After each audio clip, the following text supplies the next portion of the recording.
예, 사랑합니다. 예. 32기 사무엘 학교를 온라인으로 이렇게나마 진행할 수 있게 허락된 데에 대해서 하나님께 참 감사합니다. 겨울에는 너무 아쉽게 못했죠. 근데 이번에는 이렇게 할 수 있어서 하나님께 감사됩니다. 비록 온라인이지만 더 집중하시리라고 생각이 됩니다. 그리고 준비되고 훈련되어서 정말 하나님 앞에 찬송 부른 것처럼 십자가 군병들이 다 되어야 되겠습니다. 기도하시겠습니다.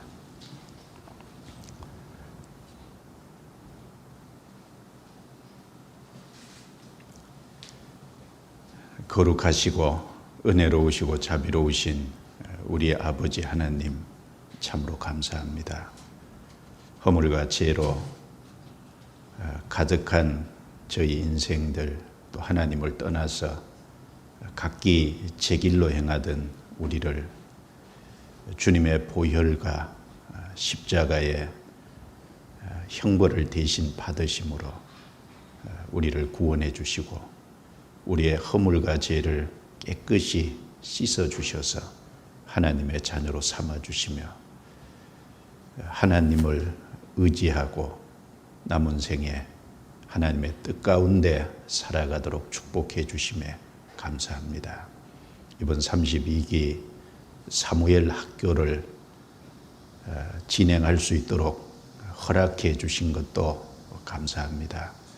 이 32기 사무엘 학교를 통해서 우리의 마음이 일깨워지고 또 주님의 말씀을 통해 마땅히 어떻게 행해야 될지를 더욱 깨달아 알게 해주시고 주님으로부터 힘을 받는 또 실제 전도에 필요한 지혜를 얻는 귀한 시간이 되고 우리가 하나님 앞에 십자가의 군병으로 준비되는 귀한 시간이 되게 해 주옵소서.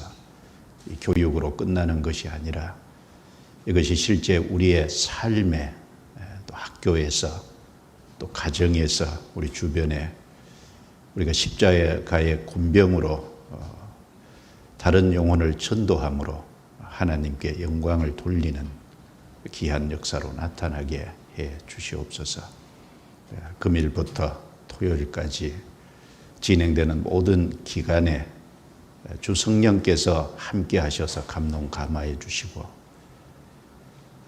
주님께서 친히 각 사람을 붙잡아 주시기를 간구합니다. 이곳에 있는 분들 또 각 교회에서 또 가정에서 참여하고 있는 모든 분들을 일일이 함께 해 주옵소서. 우리를 구원해 주신 주 예수님 이름으로 기도드리옵니다. 아멘. 성경 사도행전 20장을 찾겠습니다. 사도행전 20장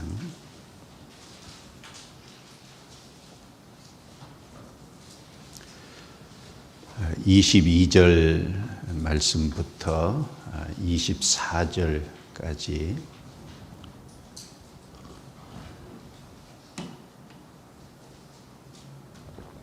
세 구절 짧으니까요. 같이 천천히 읽겠습니다. 보라, 이제 나는 심령의 매임을 받아 예루살렘으로 가는데 저기서 무슨 일을 만날는지 알지 못하노라. 오직 성령이 각 성에서 내게 증거하여 결박과 환난이 나를 기다린다 하시나 나의 달려갈 길과 주 예수께 받은 사명 곧 하나님의 은혜의 복음 증거하는 일을 마치려 하면은 나의 생명을 조금도 귀한 것으로 여기지 아니하노라. 앞으로 일주일 동안 성경을 함께 배우고 또 준비하는 시간을 갖게 될 겁니다. 오늘 이 시간은 우리가 하나님 앞에 전도하기 위해서 어떠한 마음과 태도와 자세, 어떤 모습을 갖춰야 될지 그 개인적인 인격과 관련한 말씀을 좀 드리려고 합니다. 그리고 오후 시간에 또 화수목 이렇게 가면서 개인적으로 전도에 필요한 지혜를 배우는 시간을 또 추가적으로 가질 겁니다. 하나님께서 모든 구원받은 성도들 또 전도하는 모든 사람들의 대표적인 표본으로 주신 분이 바울 사도라고 여겨집니다. 바울 사도는 모든 전도자들의 또 모든 구원받은 성도들의 삶의 하나의 대표적인 모습이고 표본입니다. 바울 사도는 누구보다도 주님을 가장 가까이에서 따르고 또 주님을 본받은 삶을 살았던 사람입니다. 그래서 고린도전서 11장 1절에 내가 그리스도를 본받는 자 된 것 같이 너희는 나를 본받는 자 되라. 또 그는 신약성경 14권을 기록한 사람이기도 합니다. 그래서 바울의 모습을 통해서 우리 성도들 또 우리 전도하는 사람의 마음과 태도와 자세, 갖춰야 될 인격 이런 것을 좀 생각을 이 시간에 해보겠습니다. 금방 읽은 말씀 중에 22절에 보시면 여기 보라는 것은 이제 주목하라는 거죠. 이제 나는 심령의 매임을 받아. 이 바울 사도께서 나는 심령의 매임을 받았다라고 말씀했습니다. 이 말씀은 바울 사도가 에베소 장로들 앞에서 한 말입니다. 이 심령은 영혼을 가리키죠. 바울의 영혼이 여기 매임을 받았다. 이 매임을 받았다는 게 헬라어로 데데메노스라는 단어인데요. 묶다, 속박하다. 그러니까 바울의 심령이 어딘가에 묶였다는 거예요. 어딘가에 속박을 당하고 있다는 겁니다. 더 쉬운 말로 표현하면 바울의 영혼이 어딘가에 포로가 되어 있다는 말씀이잖아요. 나는 내 영혼이 포로가 되어 있다. 이렇게 표현할 수 있겠습니다. 사실 모든 사람은 어딘가에 포로가 되어 있습니다.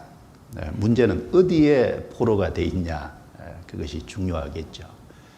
포로가 될 곳에 포로가 되어야 하는데 포로가 되지 말아야 될 것에 포로가 된 사람도 있고 포로가 되어야 될 것에 포로가 된 사람도 있을 겁니다. 어디에 포로가 되어 있느냐에 따라서 자기 영원한 운명이 바뀔 수도 있을 겁니다.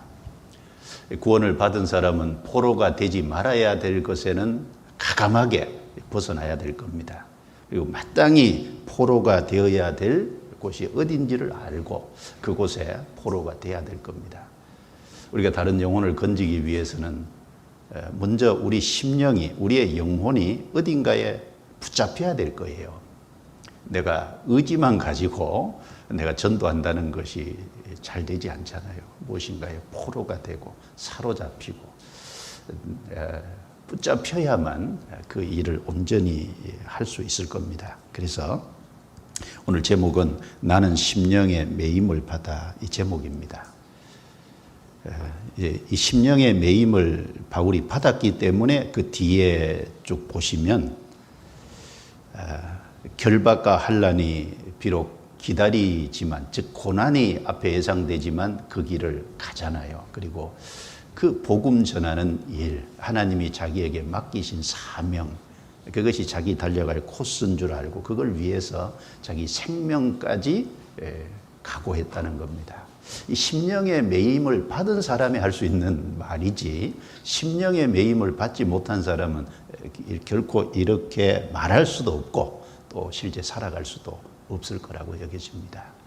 그래서 오늘 좀 말씀드릴 내용을 좀 생각하면 먼저 배경을 좀 간단하게 살펴보고요. 불신자들이 매여 있는 곳, 즉 우리가 구원받기 전에 매여 있었던 곳이 어딘지를 좀 생각해 보겠습니다.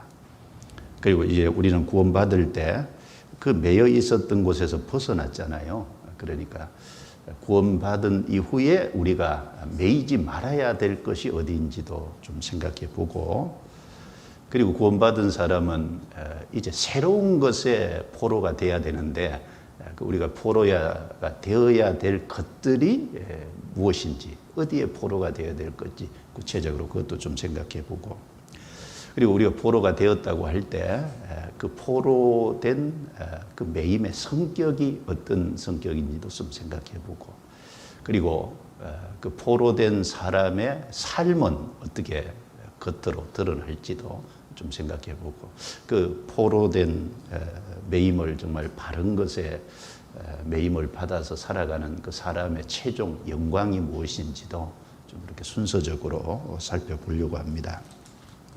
자, 이 배경을 좀 먼저 살펴보면요, 이 바울 사도는 그 수리아 안디옥 교회를 담임해서 전도를 하는 전도자였습니다.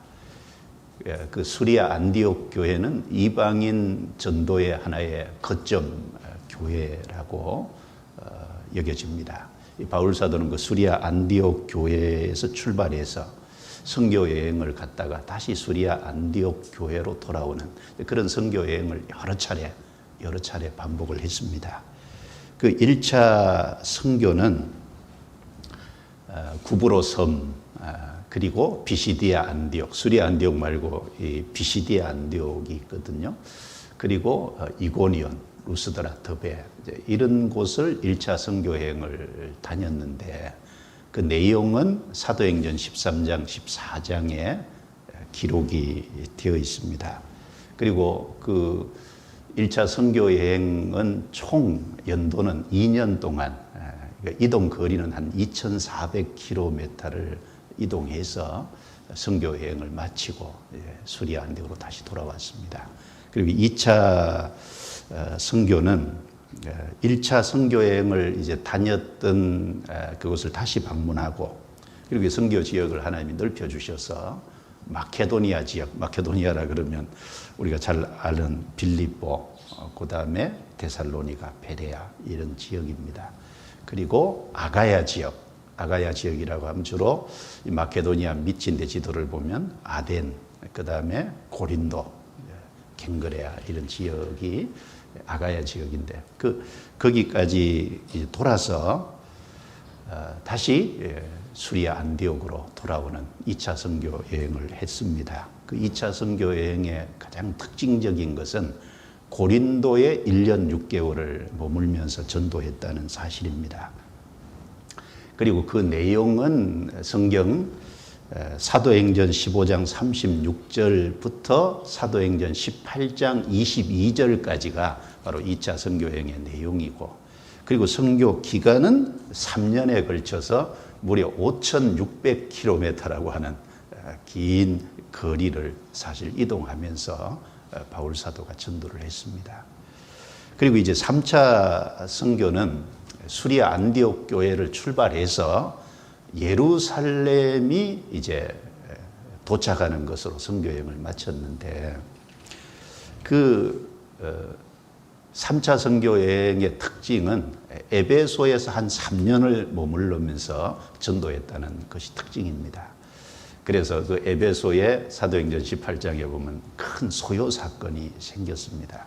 복음이 많이 전해지니까 사람들이 우상을 버렸죠. 그래서 우상을 만들어서 파는 사람들, 자기의 이익에 손해가 나니까 소요를 일으켰고, 그래서 에베소 연극장에서 2시간 동안 크신 여신 아데미어라고 소리 지르는 그 소요 사건 때문에 할 수 없이 바울 사도는 에베소를 떠나게 됐고, 그래서 마케도니아를 거쳐서 아가야까지 갔다가 다시 마케도니아를 거쳐서 나중에 예루살렘으로 가는 것으로 선교 여행을 마쳤습니다.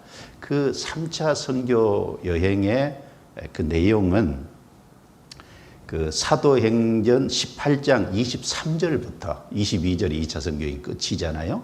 3차는 23절부터 사도행전 21장 16절까지 기록이 된 내용입니다. 그리고 그 3차 선교여행의 기간은요, 무려 5년이 걸렸고, 그리고 이동 거리는 무려 역시 5,600km 정도 되는. 그래서 우리는 지금 선교여행 갔다 오면 한 보름 정도 외국에 갔다 오는데 바울은 2년씩, 3년씩 그리고 무려 5년에 걸쳐서 선교여행을 다녀오는.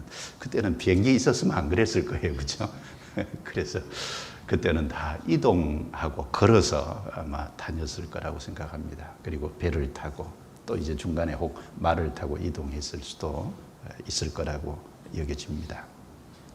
자, 지금 읽은 그 내용은요, 3차 선교 여행 중에 있었던 일입니다. 3차 선교 여행 중에 그 말씀드린 것처럼 그 사도행전 19장이네요. 19장에서 큰 소요 사건 때문에 이제 할 수 없이 에베소를 떠나게 되고, 그리고 마케도냐 아가야를 거쳐서 다시 마케도냐에서 예루살렘으로 갑니다. 근데 예루살렘의 오순절 기간까지 바울이 도착하려고 하는 계획을 갖고 있었어요. 그래서 마케도냐에서 예루살렘으로 가는데 오순절까지 도착해야 되니까 바울이 3년 동안 선교했던 에베소에 가고 싶은데 갈 수가 없었어요, 여정상.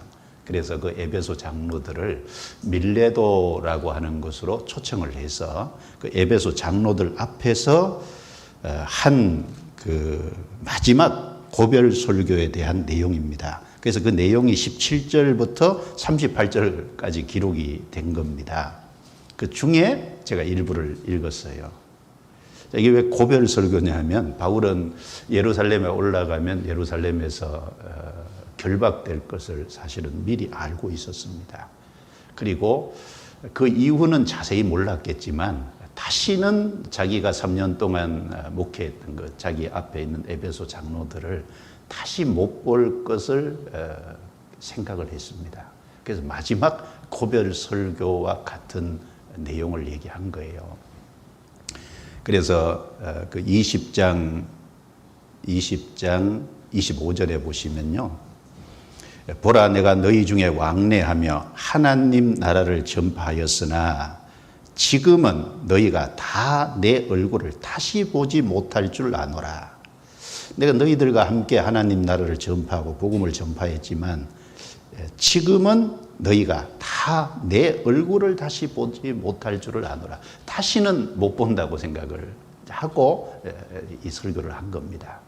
그리고 에베소 장로들은 바울이 다시는 못 볼 거라고, 얼굴을 대면하지 못할 거라고 말했기 때문에 너무너무 아쉽겠죠.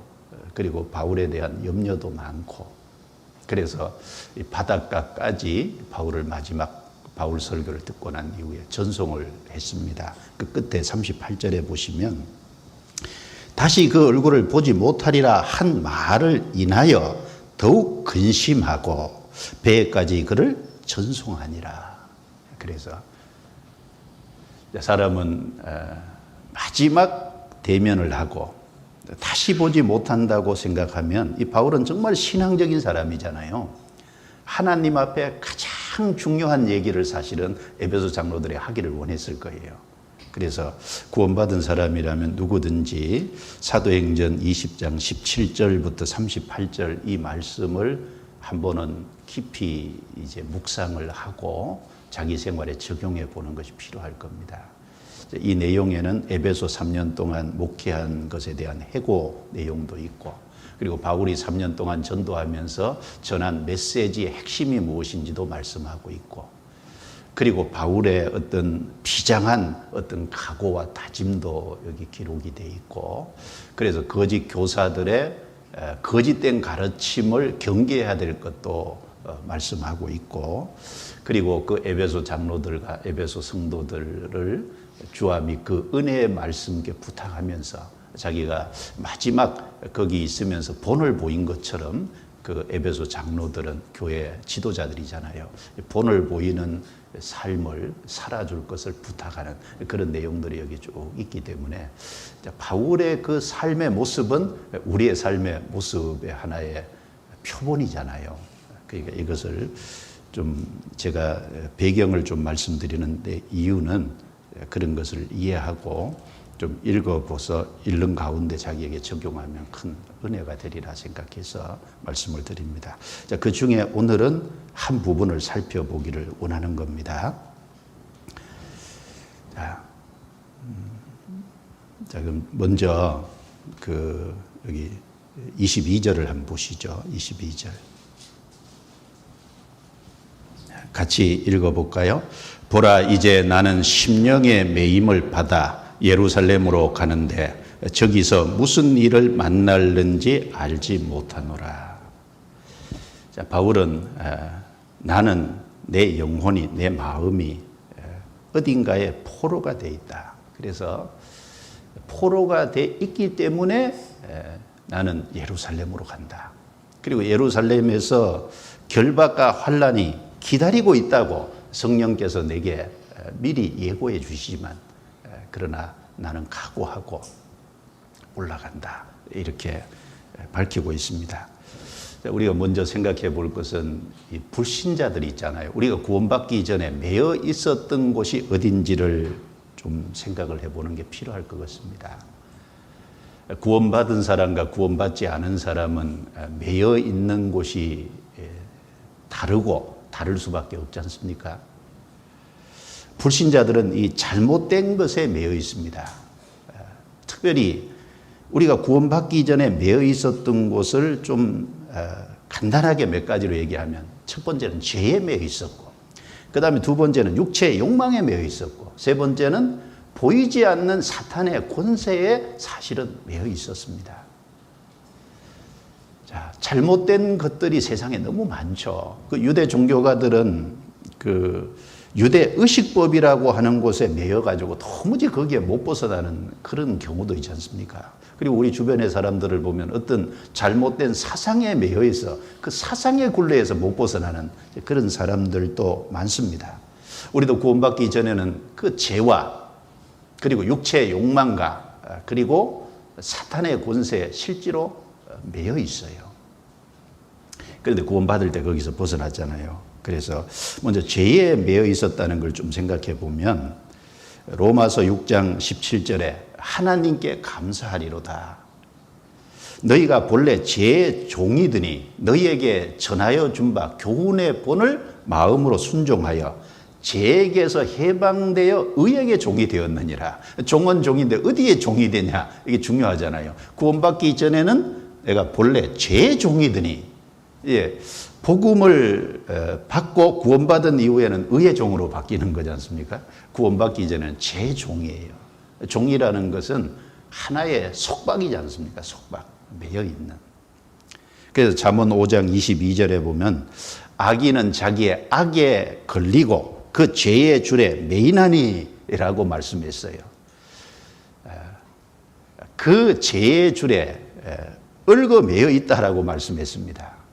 여러분, 죄라는 것은 보이지 않는 줄과 같은 거예요. 구원받기 전에 우리는 죄에 보이지 않는 죄라고 하는 거기에 꽁꽁 묶여서 거기에서 벗어나지 못하는 사람이었다고 할 수 있습니다. 예를 들면은 어떤 사람이 토박에 중독이 되잖아요. 그러면 이제 토박을 아무리 막 아내가 그리고 자식이 울고 불고 도박 끊으라고 해도 끊겠다고 얘기하고 조금 있다가 하면 또 하잖아요. 그래서 어떤 사람은 자기 도박 안 하겠다고요. 실제로 자기 손을 잘라버린 사람이 있잖아요. 그런데 나중에는 발로 해요. 그게 참 무서운 것입니다. 어디에 매여 있다는 것이 참 무서운 거잖아요. 마치 그와 같이 죄를 짓는 즐거움이 있거든요. 너희가 본래 죄의 종이더니 그 죄의 줄에 매이나니, 마치 죄는 하나의 줄과 같은 거예요. 포선줄과 같은 꽉 매여서 거기에 벗어나지 못하는. 그리고 두 번째는 육체의 욕망에 매여 있잖아요. 욕망, 육체의 욕심이라고 해도 되겠죠. 에베소서 2장 2절 3절에 보면 그때 너희가 그 가운데서 행하여 이 세상 풍속을 좇고 공중의 권세 잡은 자를 따랐으니 곧 지금 불순종의 아들들 가운데 역사하는 영이라. 전에는 우리도 다 그 가운데서 우리 육체의 욕심을 따라 지내며 육체와 마음이 원하는 것을 하여 다른 이들과 같이 본질상 진노의 자녀이었더니라고 말씀하셨어요. 여기 우리 육체의 욕심을 따라 지내며 육체의 욕심, 육체에서 올라오는 이 욕망, 세상을 향한, 크게 말하면 우리가 늘 배우듯이 세 가지지 않습니까? 명예에 대한 거, 그 다음에 재물에 대한 거, 그 다음에 또 한 가지는 이성에 대한 거. 그 외에도 뭐 구체적으로 얘기하려면 많은 것이 있잖아요. 이 사실은 육체의 욕망 중에 사람이 자기를 높아지고 자기가 유명해지고자 하는, 자기가 다른 사람 앞에 드러나고자 하는, 이게 큰 욕망 중에 하나입니다. 욕망. 세상 사람들은 다른 사람보다 더 높아지기 위해서, 그걸 위해서 얻기 위해서 공부하고, 그걸 위해서 노력하고, 그걸 위해서 밤잠 안 자고, 또 사람들이 갖기 원하는 육체의 욕망 중에 대표적인 거 하나는 재물입니다. 재물. 다른 사람보다 더 많이 가지고, 그래서 더 많이 가지면 더 편리하게, 더 그걸 누리고 살 거라고 생각하고, 그 물질을 얻기 위해서 수고하는, 그리고 그 물질을 얻기 위해서는 남의 것을 막 뺏어서 자기 재산을 늘리는 그런 일도 얼마든지 있잖아요. 사기쳐서 자기 재물을 증식시키는 그런 일도 얼마든지 있습니다. 그리고 또 하나 대표적인 것이 이성이잖아요. 이성, 육체의 쾌락, 이 말초신경을 자극하는 어떤 쾌락. 그래서 이 육체의 욕망이라는 것에 구원받기 전에는 꽉 사실은 사로잡혀 매여 있는 거예요. 매여 있는 거. 그게 붙잡혀 있는 겁니다. 그게 전도서 9장 3절 말씀에 보면 모든 사람의 결국이 일반인 그것은 해 아래에서 모든 일 중에 악한 것이니 곧 인생의 마음에 악이 가득하여 평생에 미친 마음을 품다가 후에는 죽은 자에게로 돌아가는 것이라. 자, 평생에 미친 마음을 품다가 자기 명예를 얻기 위해서, 물질을 얻기 위해서, 또 자기 어떤 이성의 어떤 쾌락을 얻기 위해서, 그걸 위해서 애쓰고 노력한다면 그게 미친 마음이지 뭐예요. 그게 영원한 것이 아닌데. 그래서 평생에 미친 마음을 품다가 후에는 죽은 자에게로 돌아가는 것이라. 그렇게 살다 보니까요, 하나님도 생각 안 하고, 자기 영혼에 있다는 것도 생각 안 하고, 자기 내세, 자기 영원한 운명에 대해서는 아무 생각 안 하고 살지 않습니까? 그래서 구원받기 전에 우리가 똑같이 이 세상의 불신자들처럼 그 육체의 욕망과 욕심에 사실은 사로잡혀 살았습니다. 그리고 또 하나, 보이지 않는 사탄의 권세에 사람은 매여 있어요. 자기는 모르죠. 모르지만 매여 있는 게 사실이거든요. 이건 성경을 찾아보겠습니다. 여기 접고요. 누가복음 13장. 누가복음 13장.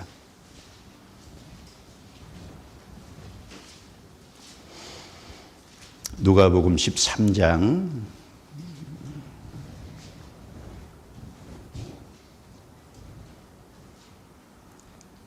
10절 보시기 바랍니다. 안식일에 한 해당에서 가르치실 때 18년 동안을 귀신 들려 앓으며 꼬부라져 조금도 펴지 못하는 한 여자가 있더라. 예수께서 보시고 불러 이르시되 여자여 내가 내 병에서 놓였다 하시고 안수하시매 여자가 곧 펴고 하나님께 영광을 돌리는지라. 건너뛰어서 16절 같이 읽어볼까요? 그러면 18년 동안 사단에게 매임 바 된 이 아브라함의 딸을 안식일에 이 매임에서 푸는 것이 합당치 아니하냐. 여기 한 여자가요, 귀신이 들려서 무려 18년 동안을 허리가 꼬부라져서요, 조금도 펴지 못했어요. 이게 어떤 육신의 병보다도 귀신 들려서 원인이 귀신에게, 마귀에게 사로잡혀서 그렇다는 겁니다. 꼬부라져 있으니까요, 땅만 보고 하늘을 쳐다보지 못하는 거예요. 무려 18년 동안. 그래서 예수님이 안식일에 그 여자를 고쳐주셨어요. 그래서 허리를 이제 쫙 펴고 하늘을 쳐다볼 수 있는, 위를 향해 볼 수 있는 사람이 됐잖아요. 그런데 16절에 예수님께서 그걸 추가로 말씀하시면서 18년 동안 사단에게 매인받은 이 아브라함의 딸이라고 했습니다. 그러니까 18년 동안 무려 사단에게 포로가 된 거예요. 포로가 붙잡혀서. 그런데 그 여자를 고쳐주심으로 말미암아 그 사단의 매임에서 풀어주신 겁니다. 해방을 시켜주신 거죠. 자, 이것은 보이지 않는 마귀의 건세에 사로잡혀 있는 인간의 모습을 잘 나타내 주는 거예요. 이 여자는 육신적으로 18년 동안 땅만 쳐다보고 위를 쳐다보지 못했습니다. 땅만 바라보고.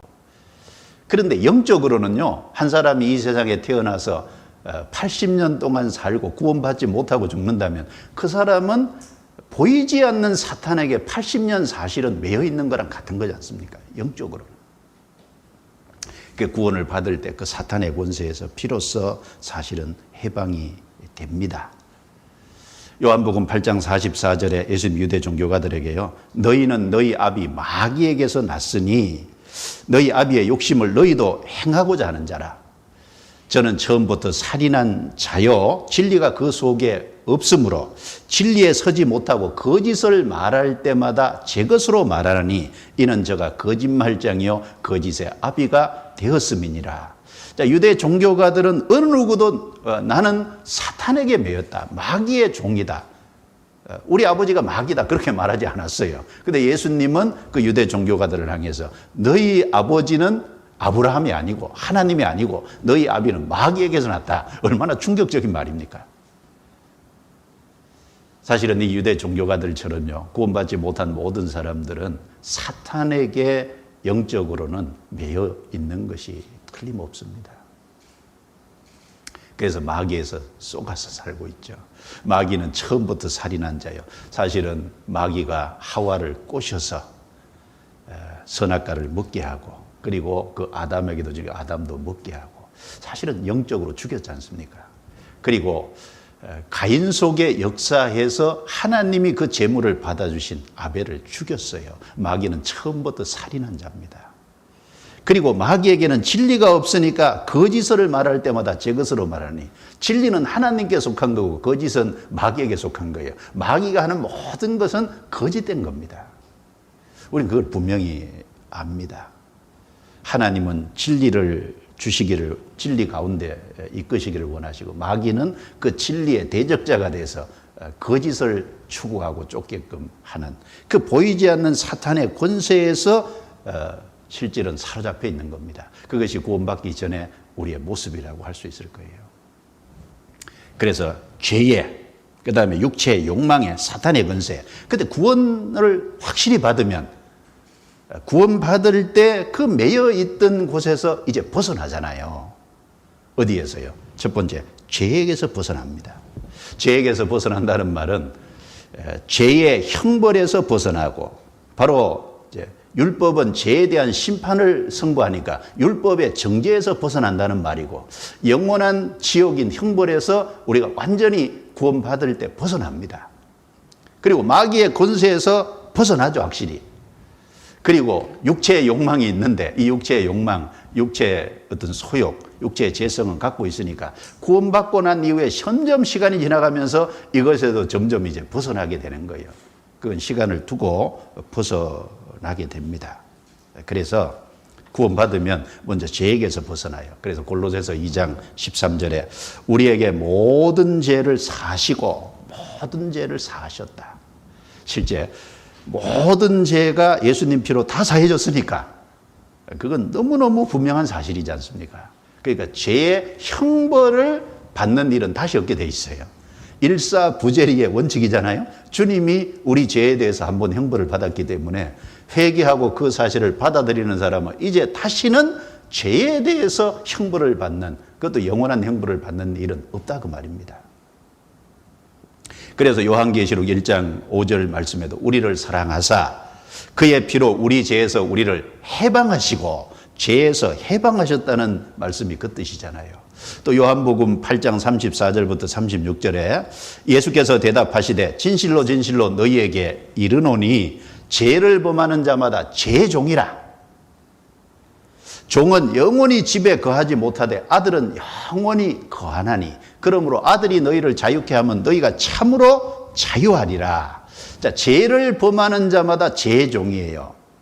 그 종은 영원한 천국에 들어갈 수 없어요. 종은 잘못하면 쫓겨나니까. 근데 아들은 영원히 거해요. 그런데 그 아들이 이 땅에 사람의 모습으로 오셔서 십자가에 죽어서 우리의 모든 죄 문제를 해결해 주셨으니까 이제 아들이 너희를 자유케 한다는 말은 바로 예수님의 십자가를 통해서 우리의 죄를 해결해 주심으로 우리 죄를 용서해 주시고 죄에서, 죄의 형벌에서, 심판에서 영원한 지옥의 형벌에서 우리를 자유케 해 주셨지 않습니까? 그래서 요한복음 8장 3절 진리를 알지니 진리가 너희를 자유케 하리라.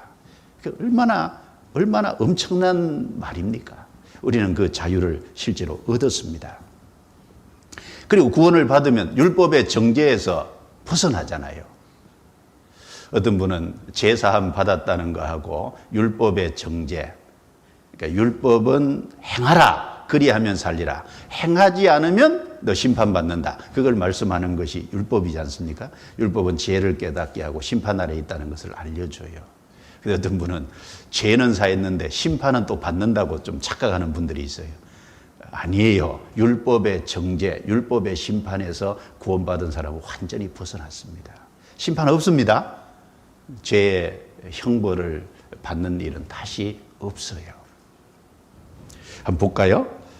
로마서 7장 찾아보겠습니다. 로마서 7장. 로마서 7장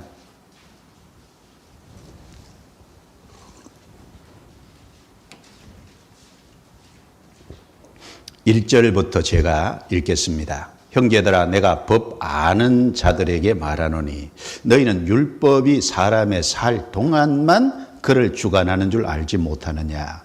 남편 있는 여인이 그 남편의 생전에는 법으로 그에게 매인 바 되나. 만일 그 남편이 죽으면 남편의 법에서 벗어났느니라.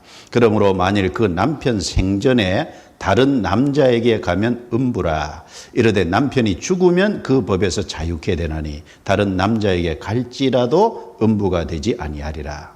그러므로 내 형제들아 너희도 그리스도의 몸으로 말미암아 율법에 대하여 죽임을 당하였으니 이는 다르니 곧 죽은 자 가운데서 살아나신 이에게 가서 우리로 하나님을 위하여 열매를 맺히게 하려 함이니라. 우리가 육신에 있을 때에는 율법으로 말미암는 죄의 정욕이 우리 지체 중에 역사하여 우리로 사망을 위하여 열매를 맺게 하였더니 6절은 같이 읽을까요? 이제는 우리가 얽매였던 것에 대하여 죽었으므로 율법에서 벗어났으니 이러므로 우리가 영의 새로운 것으로 섬길 것이요 의문에 묵은 것으로 아니할지니라. 여기 중요한 말씀이 6절에 이제는 우리가 얽매였던 것에 대하여 죽었으므로 율법에서 벗어났나니. 율법에서 벗어났다는 말씀의 뜻이 뭘까요? 율법의 정죄, 율법의 심판에서 율법을 범한 모든 죄에 대해서 심판받는 거기에서는 완전히 해방이 심판에서 벗어났다는 겁니다.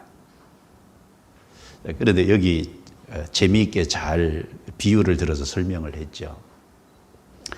법 아는 자들에게 내가 설명한다 그랬습니다. 여러분 남편과 아내 두 사람 법이 있어요. 가정의 법이라는 게 있죠. 그런데 한 여자가 시집을 와서 한 남편을 그 남편으로 받아들였다면 이제 남편의 법에 묶이게 된 겁니다. 근데 만약 남편이 살아있는데 다른 남자에게 가면요, 이거 간음하는 것이 되고 이건 음부가 되잖아요. 그러나 남편이 죽고 난 이후에 결혼하는 것은 그 문제가 안 되지 않습니까? 남편이 죽었으니까. 그걸 이제 설명을 하시면서 여기 두 남편에 대해서 얘기했어요. 두 남편이 뭐냐? 우리에게는 율법이라는 남편과 그리스도라는 남편 둘이 있다. 그런데 율법이라는 남편은 안 죽는다는 거예요. 그렇죠? 율법은 없어지지 않지 않습니까? 율법은 1.1핵이라도 없어지지 않고 반드시 다 이루리라. 마태복음 5장에 예수님이 그렇게 말씀하셨어요. 자, 그러니까 이제는 우리가 율법 아래 났으니까 이 세상에 날 때부터 율법이라는 남편에 묶여서요 꼼짝없이 우리는 율법을 범하고 사니까 심판을 받을 수밖에 없는 율법의 정죄 아래 놓일 수밖에 없는 거예요. 그런데 그리스도라는 남편이 오셨어요. 그리스도라는 남편은 우리를 이제 자기 안에서 예수님이 십자가에 죽을 때 내 죄를 짊어지고 죽으셨다는 것은 예수님의 죽음인 동시에 내가 같이 죽은 거잖아요. 그리고 예수님은 죽을 뿐 아니라 살아나실 부활의 능력이 있잖아요. 예수님이 살아나신 동시에 그 안에서 우리도 같이 살아나게 했어요. 그래서 우리는 율법에서 벗어날 수 없는데 예수님 안에 우리 죄를 짊어지고 죽으시고 부활하심으로 우리도 죽고 부활한 거예요. 그래서 이제 율법에 대해서는 끝났다는 겁니다. 이해되시죠? 그래서 이제 우리는 율법에서 벗어났어요. 율법의 심판은 완전히 끝이 났어요. 이거 얼마나 기쁜 일입니까? 그래서 율법의 정죄에서도 벗어났어요. 그리고 동시에 마귀의 권세에서도 벗어났습니다. 그래서 사도행전 26장 18절에 그 눈을 뜨게 하여 어두움에서 빛으로 사탄의 권세에서 하나님께로 돌아오게 하며, 사탄의 권세 아래 우리가 종노릇하다 이제 하나님께로 돌아왔어요. 골로새서 1장 13절 14절에도 그가 우리를 흑암의 권세에서 건져내사 그의 사랑의 아들의 나라로 옮기셨으니 그 아들 안에서 우리가 구속 곧 제사함을 받았도다. 제사함을 받음으로 완전히 사탄의 권세에서 하나님의 아들의 나라로 옮겼지 않습니까? 그래서 구원받으면 그 모든 것에서 벗어났어요. 그리고 이제 우리 육체의 욕망이잖아요. 우리 육체의 재성이라는 것이 아직 남아있는데 이 육체의 욕망, 육체의 욕심에서도 하나님이 이제 점점 벗어나도록 도와주세요. 성경에 이런 말씀이 있죠. 찾겠습니다. 고린도후서 3장. 3장 16절입니다.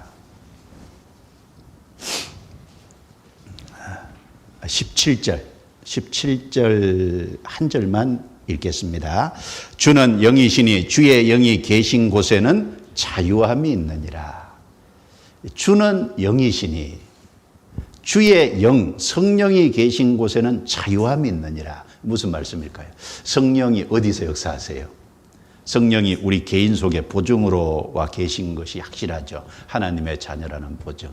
그리고 몸의 부활이라는 보증으로 와 계십니다. 하나님의 아들이라는 보증으로 와 계셔요. 그런데 성령께서 머리를 두시고 역사하는 곳은 어디입니까? 교회잖아요. 교제잖아요.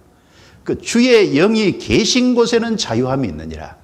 우리가 사실 성령을 받음으로 말미암아 죄에서 해방이 되는 동시에 성령이 역사하는 그 교회와 교제 가운데 머물러 있을 때 이제 점점 육체의 욕망에서 벗어나서 자유롭게 됩니다. 그래서 예수님이 죽은 지 나흘 된 나사로를 찾아가셔서 무덤에 돌을 굴려놨으니까 돌을 굴려서 치우라고 했어요. 그래서 돌을 했어요. 나사로야 나오너라. 나사로가 나왔습니다. 근데 나왔는데 문제는 손과 발에 수족이요 결박된 채로 나왔어요. 이 배로 이렇게 죽으면 가만 놓잖아요. 그리고 얼굴은 수건으로 가려져 있어요. 예수님이 풀어놓아 다니게 하라라고 말씀하셨어요. 자, 거기에 보면 주님이 하시는 일이 있고 교제 가운데서 또 주님이 하시는 일이 있어요. 주님이 직접 하시는 것은 생명을 살리는 것은 주님밖에 못하잖아요. 나사로야 나오너라. 그건 주님이 직접 하셨어요. 풀어놓아 다니게 하라. 그 말은 그 주변 사람들에게 시켰어요. 자, 우리를 구원하시는 건 주님의 역사고 구원받은 이후에 몸된 교회 교제 가운데 하나님이 두시고 거기서 이제 성도들의 교제와 교회 안에 주님의 공급을 받음으로 거기서 점점 육체의 욕망을 이기고 자유롭게 돼 가도록 주님을 위해서 이제는 자유롭게 자신을 드릴 수 있는 사람이 되도록 점점 풀어가시는 것이 있다 그 말입니다. 자유케 해가는. 그걸 우리에게 가르쳐 주시는 거지 않습니까? 그래서 이제 구원을 받은 사람, 확실한 믿음을 가진 사람, 그 믿음으로 살아가는 사람은요, 세상 무엇으로도 결박할 수 없는 거예요. 성경 고린도전서 6장을 찾겠습니다. 바울 사도가 이런 말씀을 했죠. 고린도전서 6장 12절. 자, 같이 읽어볼까요? 모든 것이 내게 가하나 다 유익한 것이 아니요 모든 것이 내게 가하나 내가 아무에게든지 제재를 받지 아니하리라. 좀 어려운 말씀이죠. 뒷부분에 내가 아무에게든지 제재를 받지 아니하리라. 바울은 자신이요, 아무에게도 어느 것에도 바울은 제재를 안 받는다고 그래요. 다른 말로 하면 묶이지 않는다는 거예요. 다른 것에 포로가 안 된다는 겁니다. 근데 여기 딱 하나 예외가 있어요. 아무에게든지라고 할 때요, 여기 주님은 예외입니다. 바울은 주님께는 포로가 됐지만 주님 외에 이 세상에 어떤 사람이라도 어떤 것에도 바울은 내가 제재를 받지 않는다. 나는 그런 것에 포로가 안 된다. 그 말입니다. 그래서 이제 구원받고 확실한 믿음으로 살아가는 사람은 세상 무엇으로도 얽매일 수 없다는 겁니다. 좀 예를 들어보면 사사기에 보면 삼손이 나오지 않습니까? 14장, 15장, 16장 삼손에 대한 기록이 쭉 나오는데 삼손이 블레셋 지역에 내려가서 블레셋 사람들을 죽인 것이 문제가 돼서 블레셋 사람들이 전쟁을 하러 올라오니까 남유다 사람들이 두려움이 생겼어요. 3,000명을 데리고 가서 삼손을 이제 결박을 해서요, 블레셋에 넘겼어요. 그런데 그 레히라는 곳에 결박해서 넘겼을 때 하나님의 신이 강하게 감동을 하니까 그 결박된 것이 다 풀어져 버렸잖아요. 그래서 거기에 나귀의 세턱뼈 하나가 있는데 그걸 잡고요, 블레셋 사람 3,000명을 죽였지 않습니까? 예. 이 삼손이요, 날 때부터 나실인입니다. 하나님께 속한 사람이에요. 하나님의 성령이 그를 붙잡을 때는 아무것도 그를 묶을 수 없는 겁니다. 비록 사울의 그 삼손의 그 손과 발을 결박했을지라도요, 성령이 크게 임하니까 그게 결박돼 버렸잖아요. 들릴라가 여러 가지 모습으로 깨어서 여러 번 삼손을 묶으려고 했죠. 그 내용에 보면은 푸른 칙 7으로도 묶으려고 하고 사용하지 않은 세 줄로도 묶으려고 하고 이 삼손에게 머리털을 뽑아서 7가닥으로 위선에 썩어 짠 것으로 삼손을 묶기도 했어요. 그런데 삼손이 믿음을 지키는 그 순간까지는 그걸 다 끊어버렸잖아요. 그런데 삼손이 언제 묶였어요? 믿음을 저버릴 때. 믿음을 저버릴 때는 꼼짝없이 묶였지 않습니까?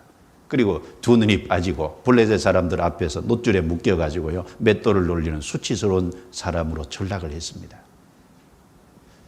여러분, 구원을 받으면 세상 것에서 벗어나고 이제 믿음으로 살아가는 사람은 어떤 사람에게도 어떤 것에도 사실은 묶이지 않습니다. 요셉을 잘 보세요. 요셉은 여러 가지에 묶일 수 있는 상황이었어요. 여러분, 형제들에게 팔렸어요. 우리 형제 자매님들 한번 생각해 보세요. 내 육신의 형제가 나를 팔아버렸다. 그러면 아마 낭망하고 좌절하고 자기 인생을 포기할 사람도 있을 거예요. 그 형들에 대한 미움, 원망 이런 것에 결국은 묶일 수 있잖아요. 그런데 요셉이 묶였습니까? 안 묶였어요. 종살이 했습니다. 보디발의 아내가 깨었습니다. 거기도 안 묶였어요. 억울한 누명을 쓰고 감옥에 들어갔어요. 거기도 안 묶였습니다. 요셉이 믿음으로 살아가는 그 가운데 아무것도 요셉을 얽어머지 못했습니다. 다니엘은 어땠습니까? 다니엘의 세 친구는 어땠습니까? 우상에게 절하지 않는다고요, 딱 세 사람 사드락 메삭 아벤노고 결박해서요, 풀무불을 평일보다 7배 뜨겁게 해서 집어넣어 버렸잖아요. 그런데 왕이 가만히 보니까 결박되지 않은 4사람이 그 불 가운데 다니는 겁니다. 그런데 그 중에 하나는 신들의 아들 같다. 물론 거기 주님이 같이 계셨어요. 자, 결박해서 집어넣었는데 그 결박된 것이 불 속에 풀어졌잖아요. 결박되지 않은 4사람. 그래서 구원을 받을 때 벗어지고 구원을 받고 이제 믿음이 점점 더 강해지고 튼튼해지면 이제 그 믿음으로 살아가는 그 사람은 아무 사람도 아무것도 묶을 수 없다는 걸 우리 성경에서 잘 볼 수 있습니다. 그러면 이제 그 구원받은 이후에 구원받기 전에 묶여있던 것에서 벗어났잖아요. 그렇다면 이제 구원받은 후에 얽매이면 안 될 것이 뭘까요? 구원받은 사람이 얽매이면 안 될 것, 구원받은 사람이 묶이면 안 될 곳이 있어요. 첫 번째는 눈에 보이는 세상 것에 묶이면 안 됩니다. 요한일서 2장 15절부터 17절에 이 세상이나 세상에 있는 것들을 사랑치 말라. 누구든지 이 세상을 사랑하면 아버지의 사랑이 그 속에 있지 아니하니 이는 세상에 있는 모든 것이 육신의 정욕과 안목의 정욕과 이성의 자랑이 다 아버지께로 쫓아온 것이 아니요 세상으로 쫓아온 것이라 라고 말씀했습니다. 이 세상도 그 정욕들이 지나가되 오직 하나님의 뜻을 행하는 이는 영원히 거하느니라. 자, 구원받으면 세상의 것에 묶이면 안 될 거예요. 육신의 정욕, 안목의 정욕, 이색의 자랑, 크게 아까 말씀드린 세 가지죠. 명예에 묶이면 안 돼요. 특별히 대학생 때요. 자기도 모르게 명예를 추구하는 경우가 있어요. 명예. 대학생 때 앞으로 내가 돈을 좀 많이 벌어야 되겠다. 채물에 마음이 딱 집착이 됐어요. 어떻게든지 돈 버는 것에 마음이 딱 묶이는. 그리고 이 대학생 때 젊은 혈기가 있고 육체의 어떤 이런 것이 있을 때요. 자기도 모르게 이성에 자꾸 묶이는. 이성에 묶이는. 그래서 명예와 재물과 그 다음에 이성과 관계된 눈에 보이는 이 세상 것 있지 않습니까? 이 세상 것에 묶이면 안 됩니다. 여기 묶이면 주님께 못 묶여요. 가롯 유다 발람 선지자에서 이런 사람 대표적으로 롯 같은 사람 아브라함을 떠나고요. 그 요단들의 풍부한 걸 결국은 소돔 고모라까지 왜 들어갑니까? 결국은 보이는 것을 쫓아간 거예요. 보이는 것을. 아브라함은 보이지 않는 이 땅을 하나님이 주리라고 했으니까 그 땅이 아직 자기에게 돌아오진 않았지만 아브라함은 발붙일 것도 없지만 그러나 그 하나님의 약속을 의지하고 거기에 끝까지 남았잖아요. 보이는 것에 묶이면 안 됩니다. 그리고 특별히 이 젊은 대학생 시절에요. 죄에 묶이면 안 돼요. 어떤 특별한 죄 있잖아요. 이 죄에 묶이는 사람은 결코 하나님 앞에 귀하게 쓰임받을 수 없습니다. 그런데 구원받고 난 이후에도 생활 속에서 죄에 묶일 수가 있다는 거예요. 죄에 묶이면 신앙의 경주를 바르게 하기 어려워요. 그래서 히브리서 12장 1절에 이러므로 우리에게 구름같이 둘러싼 허다한 증인들이 있으니 모든 무거운 것과 얽매이기 쉬운 죄를 벗어버리고 그랬어요. 죄는 무거운 것이에요. 죄는 자기를 얽어매는 겁니다. 자유롭게 주님을 위해서 활동하도록 못하게 만드는 거예요. 그걸 벗어버리고 그랬어요. 벗어버려야 되거든요. 자, 성경 사무엘하 20장을 찾겠습니다. 사무엘하 20장. 사무엘하 20장.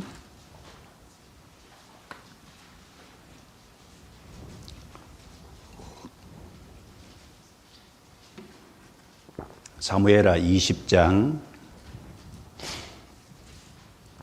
찾으셨으면 18절을 제가 읽겠습니다.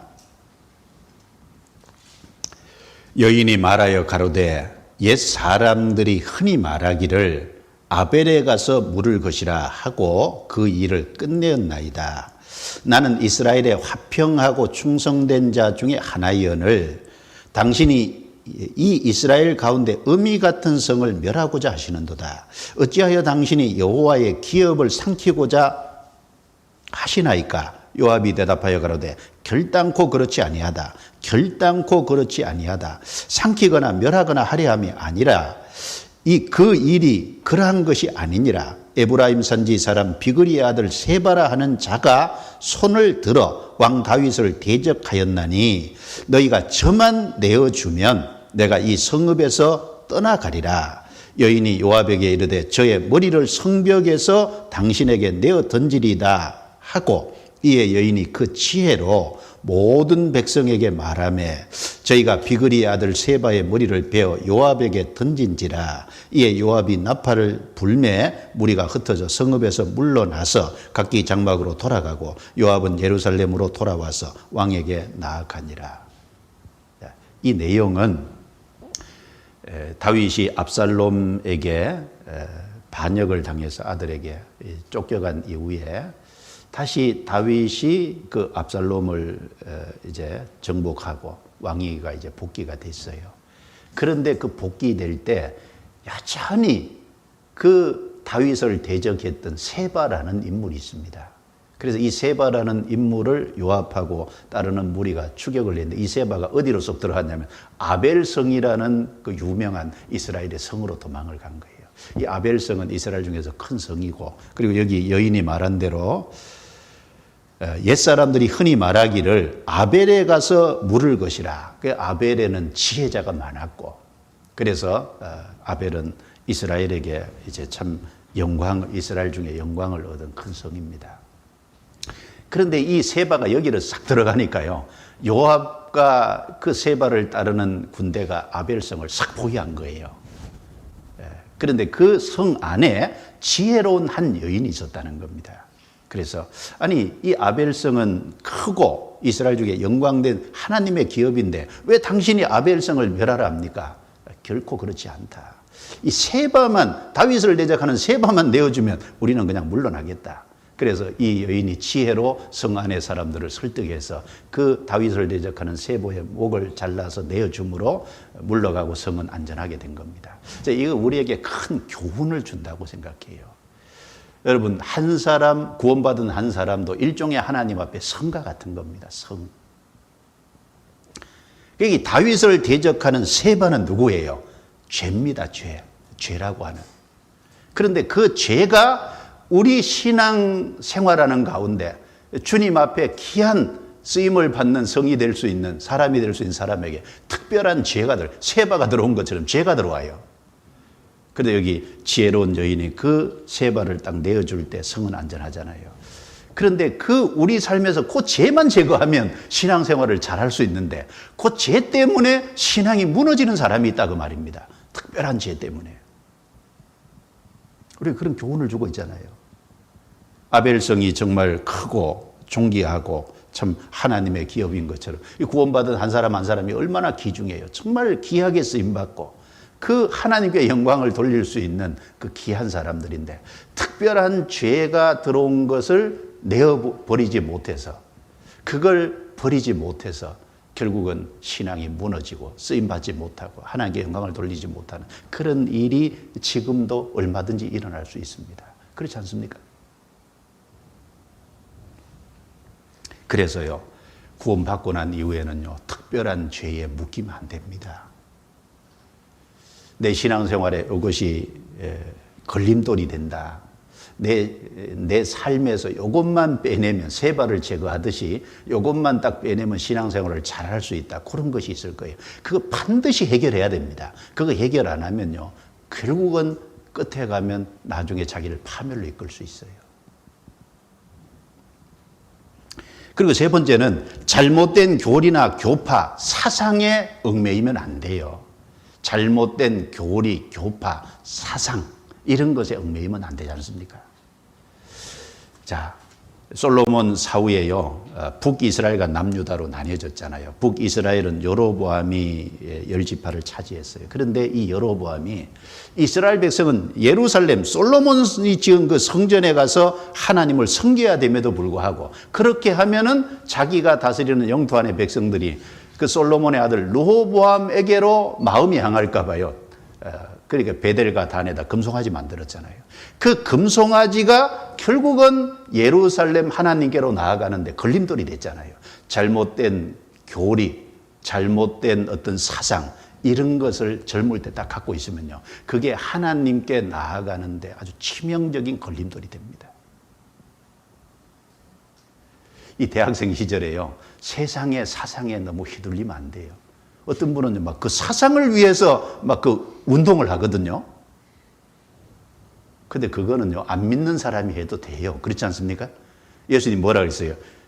죽은 자는 죽은 자들에게 장사하게 하고 너는 나를 쫓으라. 그 무슨 말씀입니까? 죽은 자가 할 일이 따로 있고 산 자가 할 일이 따로 있다는 거잖아요.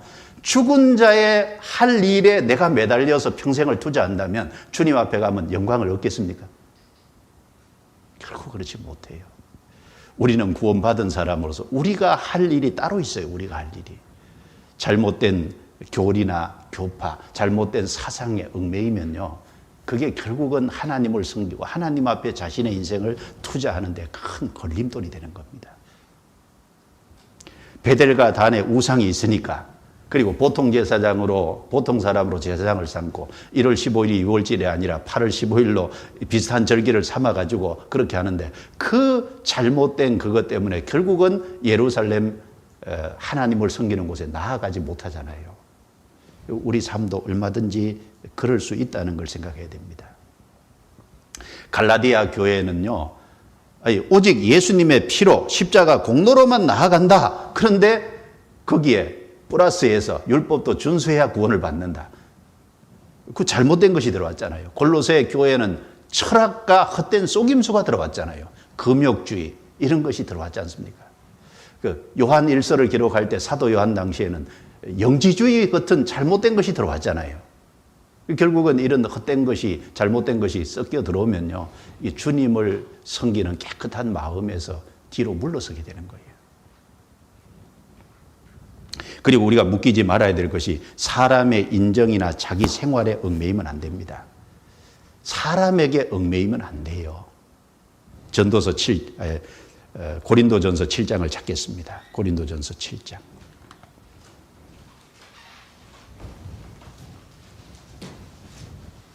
고린도전서 7장 23절. 이 말씀도 우리 마음에 깊이 새길 필요가 있습니다. 같이 읽겠습니다. 너희는 값으로 사신 것이니 사람들의 종이 되지 말라. 우리는 누구 종이냐? 주님의 종이에요.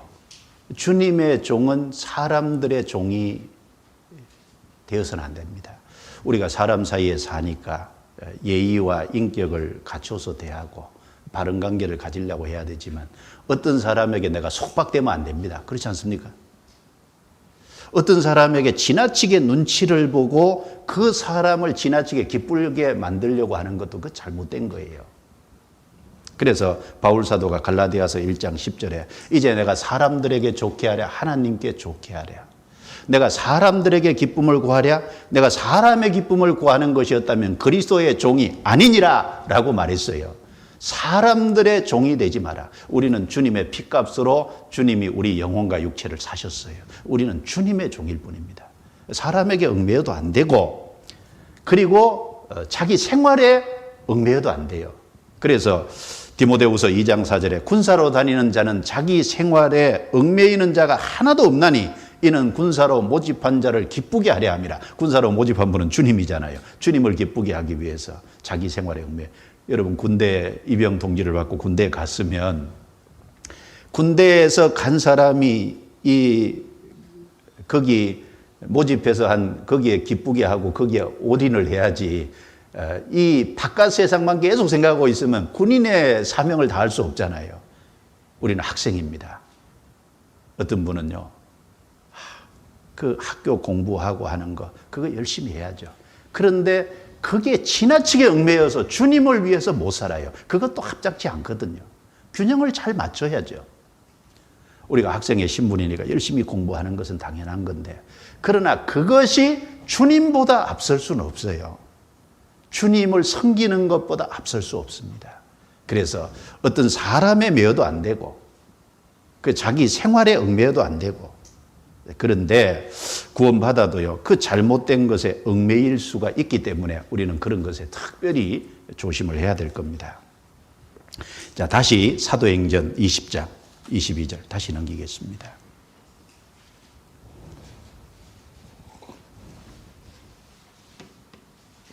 (22절) 자, 다시 같이 읽어볼까요? 보라, 이제 나는 심령의 매임을 받아 예루살렘으로 가는데 저기서 무슨 일을 만날는지 알지 못하노라. 여기서 바울이 보라, 이제 나는 심령의 매임을 받았다라고 할 때, 이 바울이 심령의 매임, 바울이 영혼이 포로가 된 것은 지금까지 말한 거하고 전혀 다른 겁니다. 그렇지 않습니까? 자, 바울은 자기가 묶여 있다고 했어요. 어딘가에 속박당하고 있다고 그랬습니다. 바울은 자기가 어딘가에 포로가 되어 있다는 겁니다. 바울은 구체적으로 어떤 것에 포로가 되어 있을까요? 구원받은 사람은 어떤 것에 포로가 되어야 될까요? 이게 중요하지 않습니까?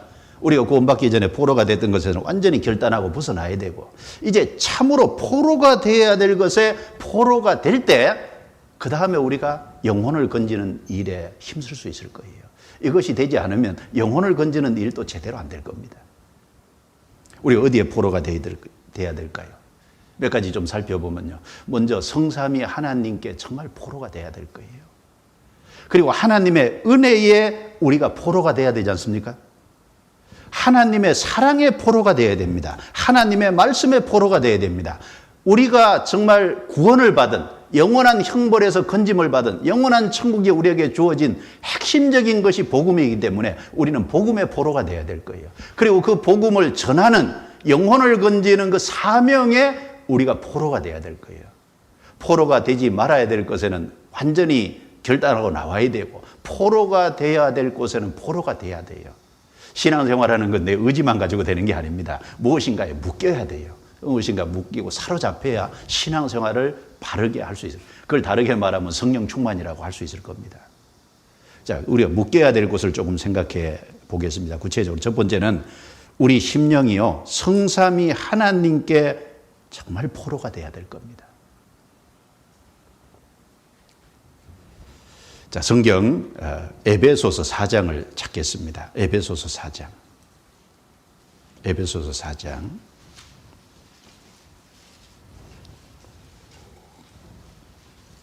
4장 8절입니다. 8절. 같이 읽어볼까요? 그러므로 이르기를 그가 위로 올라가실 때 사로잡은 자를 사로잡고 사람들에게 선물을 주셨다 하였도다. 이 말씀은 시편 68편 18절을 바울사도가 인용을 한 말씀입니다. 그리고 이 말씀의 내용은 그는 예수님이고 위로 올라가신다는 건 예수님이 죽으시고 부활하신 이후에 승천하신 것을 말씀합니다. 그가 위로 올라가실 때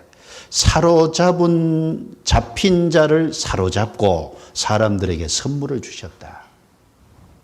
누구에게 사로잡혔을까요? 구원받기 전에 마귀에게 사로잡혀 있는데 그 마귀에게 포로가 된 그 사람을 예수님이 거기서 해방시켜서 예수님이 사로잡았다는 거예요. 이제 예수님의 포로가 되게 했다는 겁니다.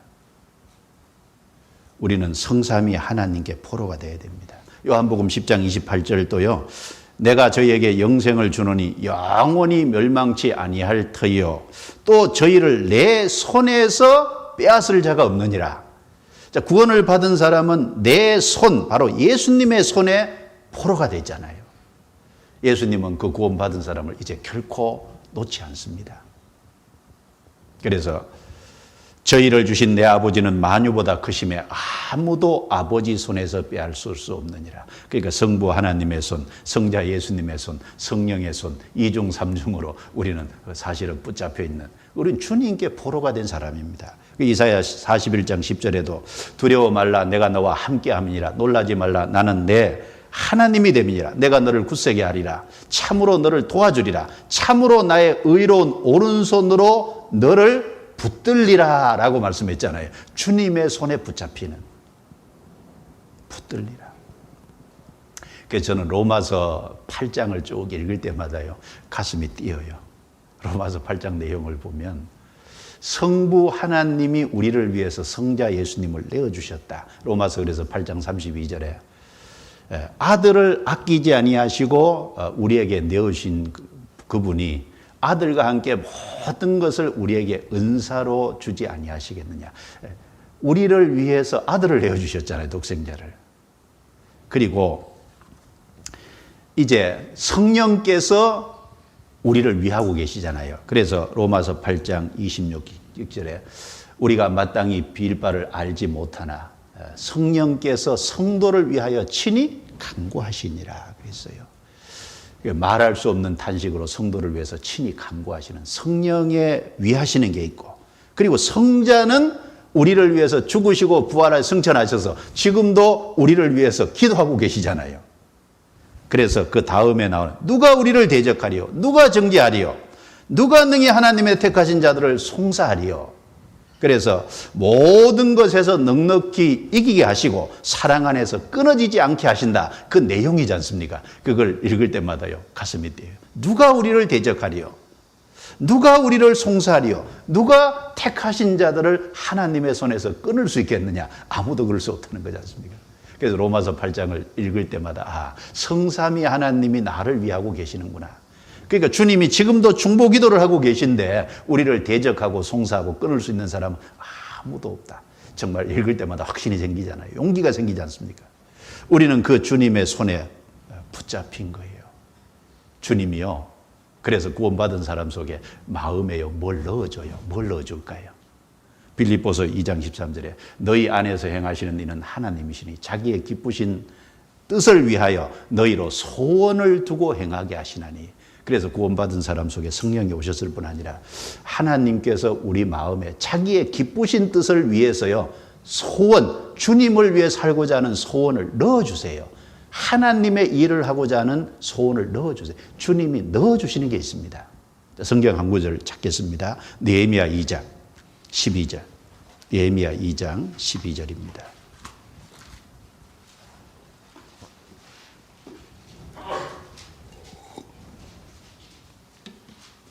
느헤미야 2장 12절. 자, 제가 읽겠습니다.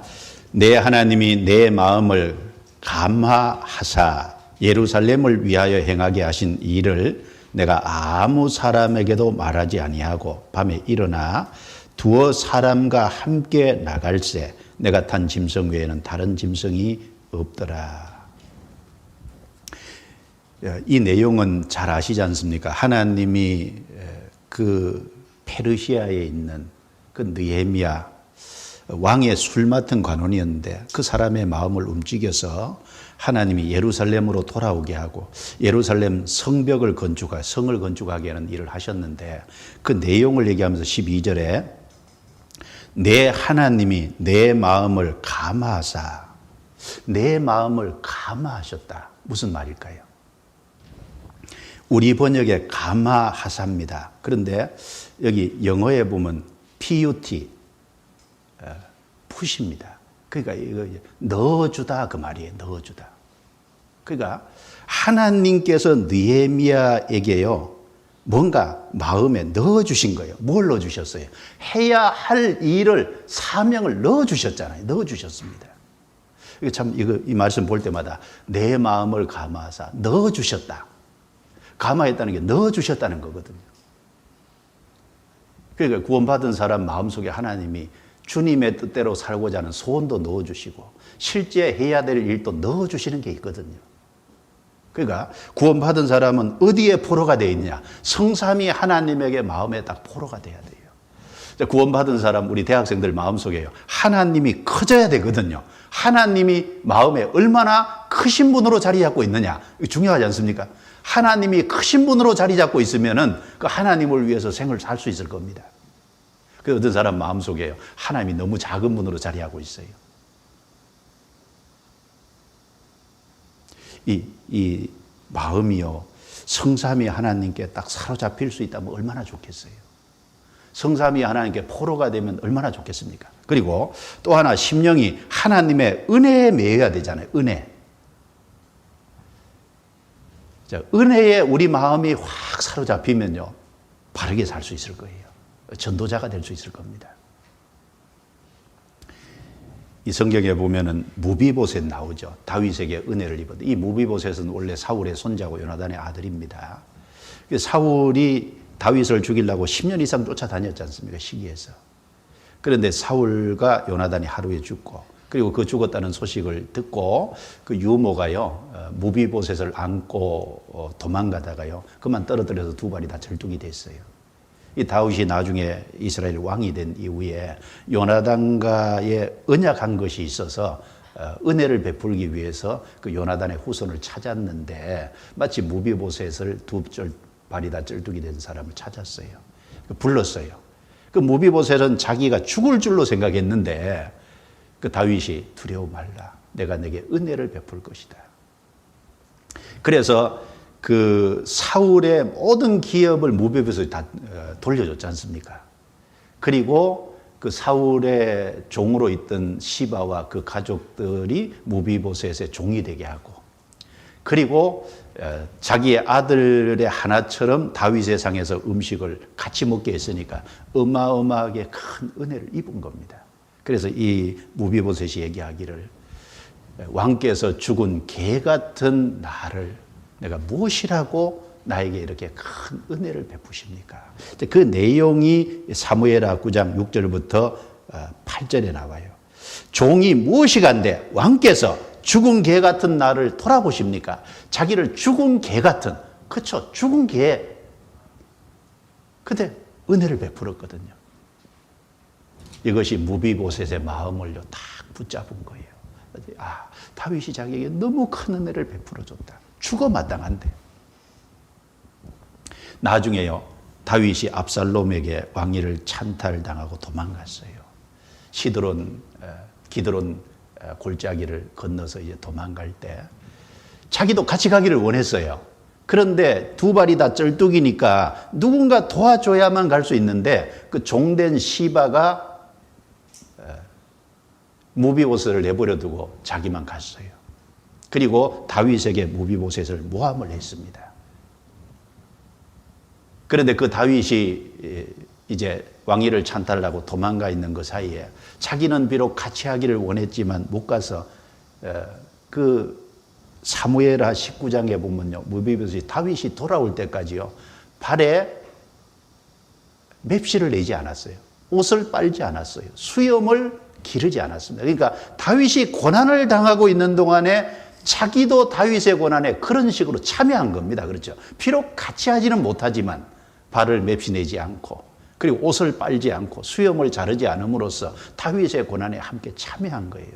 그리고 결국은 시바의 그 간사한 계략에 의해서 그 자기에게 다시 돌려줬던 사울의 모든 기업이 시바가 차지하게 돼 있지만요, 자기는 그것은 하나도 차지하지 않아도 자기는 아무 상관이 없다고. 왜요? 너무 큰 은혜를 입었기 때문에 다윗이 어려울 때 같이 그렇게 참여했어요. 자, 우리에게 주님이 베풀어 주신 은혜는 무비보셋이 받은 은혜에 비할 바가 아닙니다. 그렇지 않습니까? 너무너무 큰 은혜를 받았어요. 거기 다윗은 그리스도의 그림자고 무비보셋 성도의 그림자입니다. 우리 마음이 하나님의 은혜가 사로잡을 때 내게 주신 모든 은혜를 무엇으로 보답할고, 정말 그 마음의 중심에서 올라오는 소원이 있죠. 소원. 고린도후서 9장 15절에 말할 수 없는 그의 은사를 인하여 하나님께 감사하리로다. 말할 수 없는 그의 은사. 여러분, 내가 지옥에서 하루 들어가서 진짜 살아보면요, 살아본다고 생각하면 거기서 건진받은 것이 얼마나 큰 은혜인지 알 거예요. 그거 우리가 다 못 느끼니까 그렇지. 내가 하루 천국에서 살아보면요, 그게 얼마나 큰 축복이고 은혜인지 알 겁니다. 그렇지 않습니까? 내가 이 세상에서 당하는 고난과 역경, 지옥에서 하루 당하는 고통과 비교 안 될 겁니다. 주님이 우리를 거기서 건져주셨어요. 내가 한 것 아무것도 없는데 일방적으로 베푸신 은혜지 않습니까? 그 은혜에 우리 마음이 사로잡혀야 돼요. 시편 63편 3절에 보면 주의 인자가 생명보다 나음으로 내 입술이 주를 찬양할 것이라. 주의 인자가 생명보다 나음으로, 주님의 베푸신 은혜와 사랑이 내 육신의 생명보다 더 귀하고 낫다, 고귀한 것이다. 그게 다윗의 고백이었습니다. 그 주님의 은혜에 우리 마음이 사로잡히면 얼마나 좋겠습니까? 또 하나님의 사랑에 우리가 포로가 되면 얼마나 좋아요. 고린도후서 5장 14절에 그리스도의 사랑이 우리를 강건하시는도다. 강건하신다는 건 잡아 끈다는 거예요. 억지로 끌고 간다는 거예요. 우리가 신앙생활하는 모든 동기가 뭡니까? 주님의 사랑에 이끌려서 사실은 모임도 참석하고, 주님의 사랑에 주님 앞에 봉사도 하고, 주님을 섬기기도 하고, 영혼을 건지는 일에 참여하고, 그 모든 것이 결국은 주님의 사랑이 동기잖아요. 그리고 우리 심령이 하나님의 말씀에 매여야 될 겁니다. 하나님의 말씀. 사람이 떡으로만 살 것이 아니요 하나님의 입으로 나오는 모든 말씀으로 살 것이니라. 마태복음 4장 4절에 하나님의 말씀에 우리가 포로가 되면 그래서 성경에 보면 누가복음 10장에 마리아 나오지 않습니까? 주의 발 앞에 앉아 주의 말씀을 듣더니 주님의 발 앞에 자기 언니는 봉사하느라고 바빠요. 자기도 봉사하고 예수님 대접하고 싶죠. 그러나 말씀 듣는 것이 우선이에요. 모처럼 주님이 집에 오셨는데 주님의 말씀을 듣고 싶어서 하는 그 열망 때문에요. 앞에서 바로 발 앞에 앉아서 주님이 말씀하신 것을 쭉 받아보고 그 말씀이 마리아의 마음을 사로잡으니까 300대나 되는 향료값을 깨어서 주님께 부어드릴 수가 있잖아요. 말씀이 사로잡힌 거예요. 말씀이. 우리 앞에요. 가야 될 길이 있는데 주저주저하죠. 근데 왜 주저주저 할까요? 말씀에 사로잡히지 못해서 사실은 주저주저 하는 거거든요. 말씀에 사로잡히면 가감하게 건너거든요. 욥기 32장 18절부터 20절에 보면 엘리후가 한 말이 내게 말이 가득하고 내 심령이 나를 강박함이니라. 보라 내 가슴은 봉한 포도주 같고 새 가죽 부대가 터지게 된 것 같구나. 봉한 포도주 새 가죽 부대가 터지게 돼요. 그래서 말을 바라야 시원할 것이라. 자, 우리 마음이요. 봉한 포도주 새 가죽 부대가 터지게 된 것처럼 빵빵하면요. 빵빵하면 이 속에 주님의 말씀이 그렇게 풍성하게 차면요. 말을 안 하고는 못 베기겠죠. 그리스도의 말씀이 너희 속에 풍성히 가하여 피차 가르치며 건면하고 뭔가 다른 사람에게 말할 때요. 그냥 어쩔 수 없이 하는 말이 아니라 뭔가 정말 해주고 싶어서 우러나서 하는 그런 말이 있잖아요. 그 마음에 말씀에 포로가 돼야죠. 먼저. 그리고 복음에 매여야 되잖아요. 복음에. 성경 사도행전 18장 찾겠습니다. 사도행전 18장. 사도행전 18장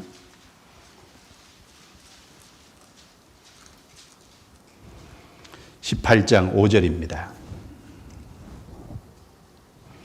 자, 같이 읽어볼까요? 실라와 디모데가 마케도냐로서 내려오매 바울이 하나님의 말씀에 붙잡혀 유대인들에게 예수는 그리스도라 밝히 증거하니.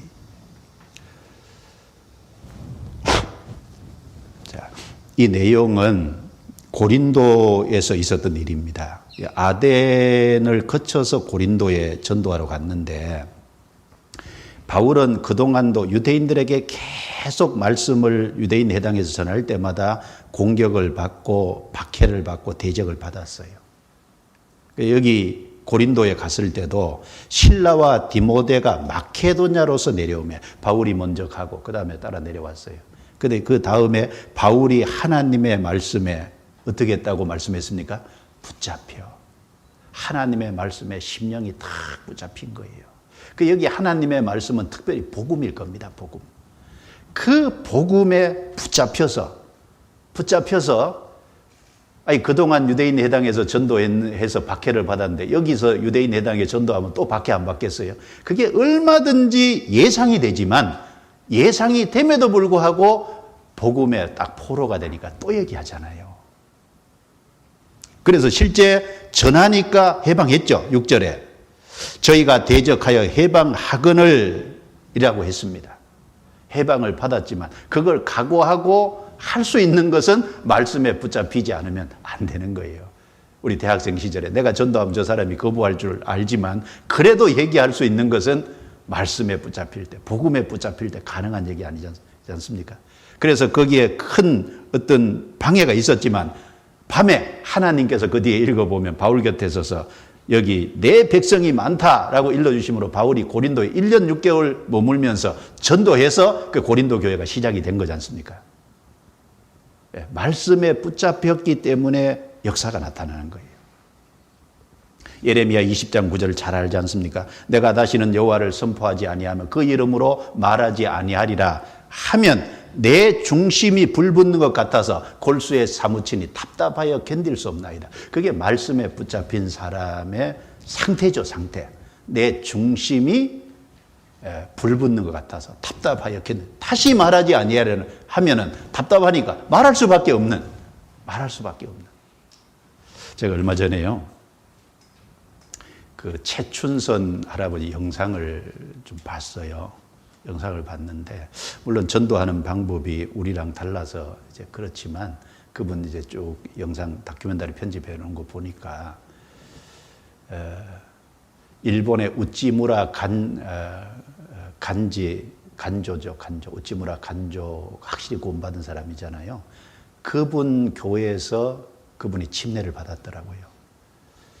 그 일본에 있을 때 침례를 받고 이제 한국에 와서 그 맨발로 지하철 어디 다니면서 전도하는데, 그 보니까 제가 그 부분 표정 보니까 그분의 전도 방식은 다를지 몰라도 그분 얼굴이 너무 어린애 같더라고요. 참 그렇게 하면서 천진난만한, 참 순수한 것처럼 보였어요. 그분이 확실히 구원받았다면 주님 앞에 가면 볼 겁니다. 지금 돌아가셨죠.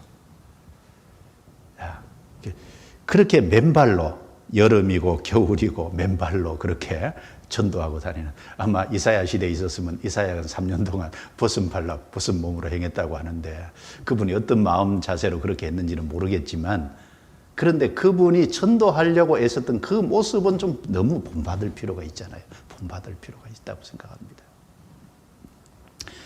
로마서 1장 14절 15절에 보면 바울은 유대인이나 헬라인이나 지혜 있는 자나 어리석은 자에게 내가 다 빚진 자라고 했어요. 빚진 자. 우리는 빚을 졌잖아요. 그 복음에 우리 마음이 좀 매이고, 또 하나 심령이 하나님의 맡기신 사명, 하나님이 우리를 불러서 구원해서 우리를 통해서 이 복음을 전하고자 하는 것이 하나님의 뜻이잖아요. 그 사명에 우리 마음이 포로가 돼야 될 거예요. 그래서 보세요. 나는 심령의 매임을 받아, 그 바울이 고백한 거고 바울의 간증입니다. 바울이 어디에 매였을까? 어디에? 우리가 좀 몇 가지 생각을 해봤잖아요.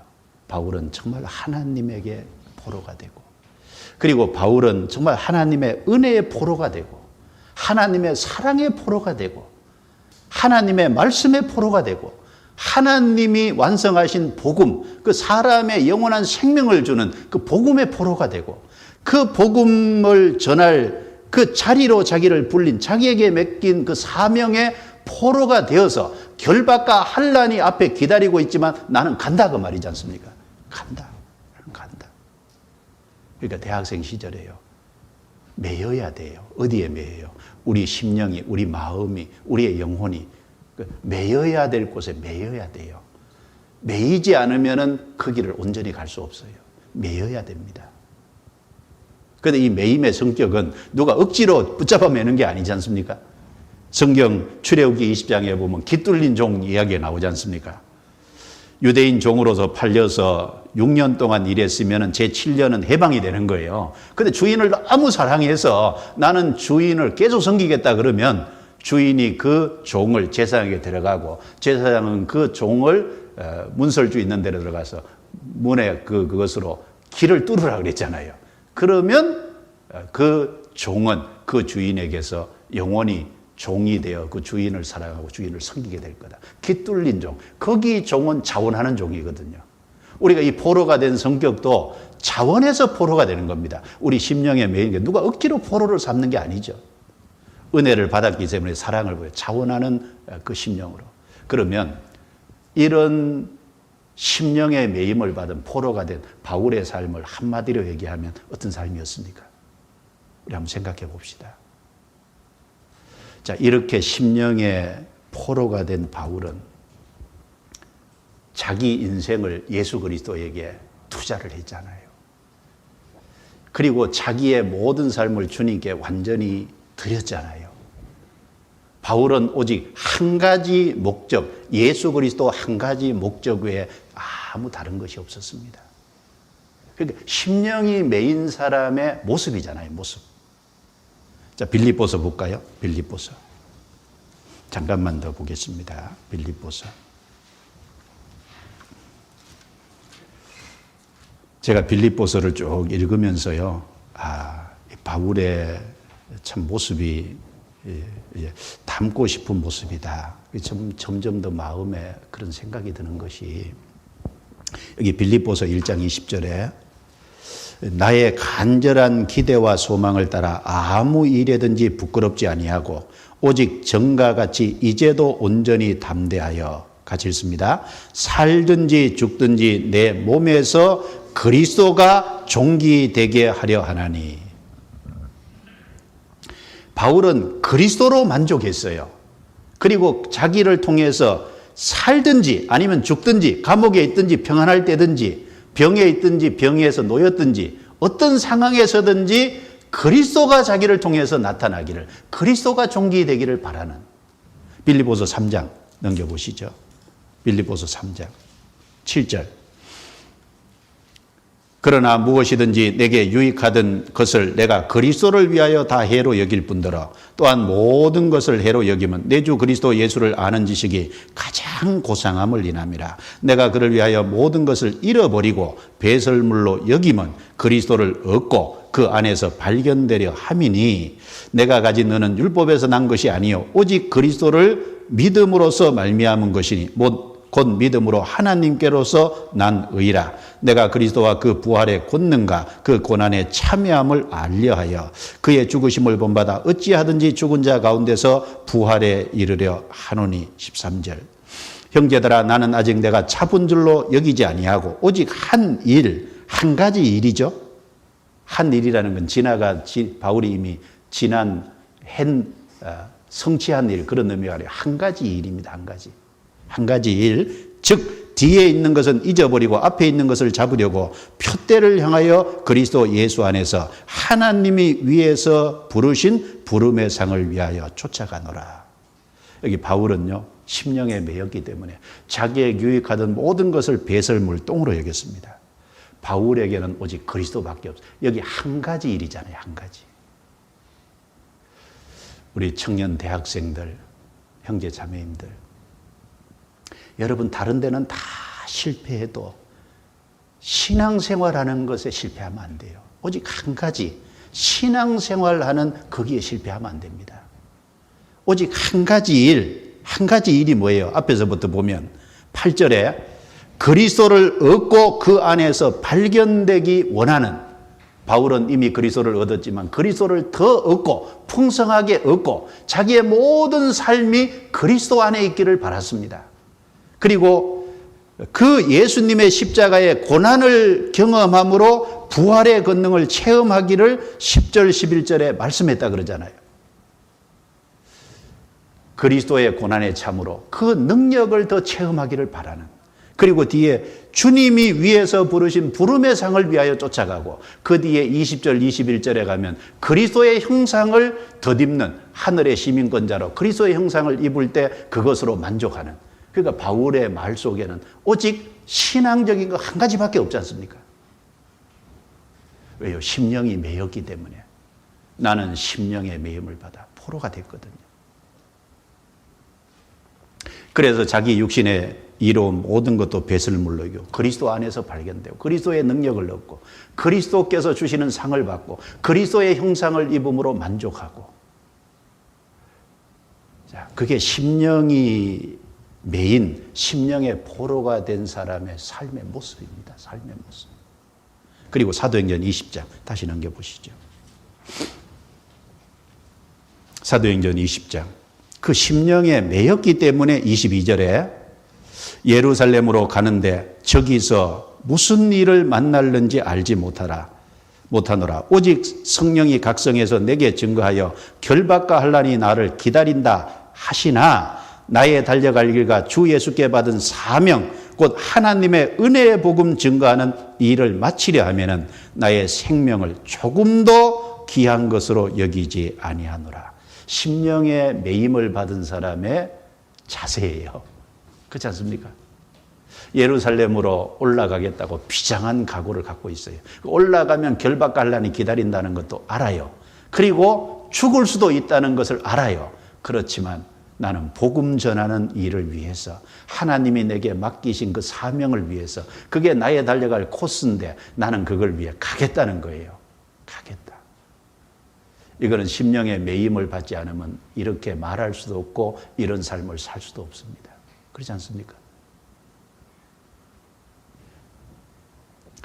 그래서 사도행전 13장부터 28장까지 쭉 읽어보면 바울은 복음 전하고 박해받고 복음 전하고 핍박받고 복음 전하고 핍박받고 복음 전하는 가운데 소용돌이에 휘말려 들어서 조롱과 멸시를 받고 복음 때문에 감옥에 갇히고 복음 전하고 고난받고 복음 전하고 고난받고 복음 전하고 핍박받고 대적감을 받고 그게 바울의 삶의 연속이었어요.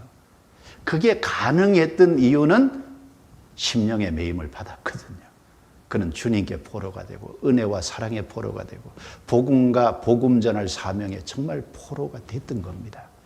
그 보이지 않는 그 힘이 보이지 않는 그 에너지가 바울을 사로잡은 거예요. 사로잡은 겁니다.